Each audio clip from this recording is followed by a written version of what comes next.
So हे guys good afternoon सर्वांना. So तुम्ही बघू शकता मी चाललेले आहे आपल्या दिदीला आणायला, कारण की दिदीची बस आलेली आहे आमच्या तिथे पिपलाजवळ. सो तिला आणायला जायला लागतो कारण की आज डॅडी नव्हते म्हणून मला जायला लागेल. आणि बघू शकता मॅडम किती आज खुश आहे, तिला मी गेल्यावर खूप मज्जा येते. आणि इथे बघू शकता आमची खालची आई कशी बसलेली आहे. आणि इथे आपली स्वीटीसुद्धा आहे. स्वीटीला झाले ताप म्हणून ती खालतीच उभी आहे.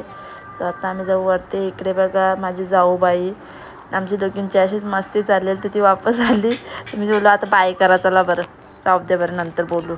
इथे बघू शकता आपल्या चंगू मंगू कशा येत आहेत रमत गमत. इथे साहेब झोपलेला आहेत आणि शूट करता तर साहेब लगेच आपला उठलेला आहे, कारण की त्याला जास्ती झोप काही जमत नाही.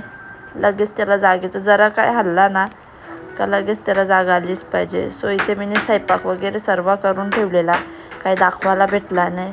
सो आजचा मेनू एकदम साधा आहे. मस्त बोंबील बटाटा केलता, कारण की तुम्हाला माहीत आहे मी बाजारात गेलती तिथूनच आणलेली मच्छी. सो ताजी ताजी मच्छी होती, मस्त लागली खायला. आणि इथे बघू शकता बाबूला आपले जेवण भरवत घेतलं आहे मी, कारण की मी जेवण केला तो झोपलेला. बरं थोड्या वेळानंतर जेवण भरवून द्यायला, सो त्याला जेवण भरवत घेतलेला.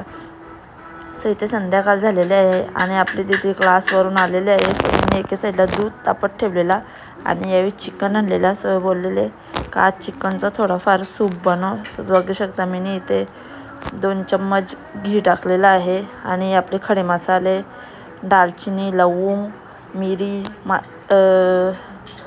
जिरा आणि तेजपत्ता. सो इथे बघू शकता मी लसूण त्याच्यात मारलेला आहे. तर लसूण आपला चांगल्या प्रकारे शिजला का त्याच्यात हळद टाकायची आणि थोडासा गरम मसाला. सो तो मिक्स करून त्याच्यात आपल्याला चिकन टाकून 3-4 शिट्ट्या घ्यायच्या आहेत, जेणेकरून आपला सूप मस्तपैकी रेडी होतो. आणि हा सूप थंडीसाठी खूप छान असतो. पाय बी दुखत असतील ना तर पियाला एकदम मस्त लागतो. आणि माझ्या दीदीचा तर फेवरेट आहे हा सूप. सो बघू शकता मी आता याला ढाकण लावते आणि याच्या 4 ते 5 शिट्ट्या घेते.